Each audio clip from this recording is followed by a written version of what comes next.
Today, I'm going to teach you how to remove the Google sign-in request in your Google Forms survey. This is particularly useful when you want to collect responses from anyone without requiring them to log into their Google account first, making your form more accessible to a wider audience.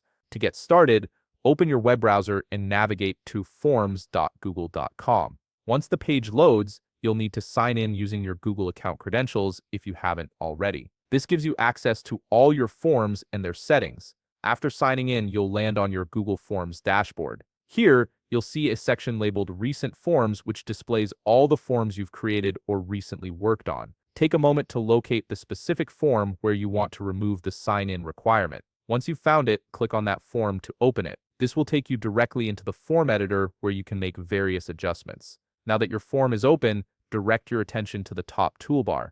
You'll see several options here for managing your form. Look for and click on Settings. This button is typically represented by a gear icon and opens up a menu where you can control how your form collects and handles responses. Within the Settings menu, you'll notice different tabs or sections. Navigate to the one labeled Responses and click the arrow beside it to expand this section. This area contains all the options related to how responses are collected, stored, and managed for your form. In the Responses section, scan through the available options until you find one that says Requires Sign-In. This setting is what currently forces respondents to log into their Google account before they can submit your form. You'll see a toggle switch next to this option. Simply click on it to toggle it off.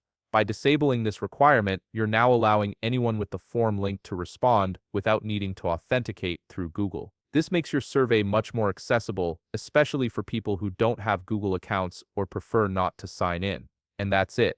You've successfully removed the Google sign-in requirement from your form, making it open for anyone to respond. If you found this video helpful, please leave a like, subscribe, and see you in the next video.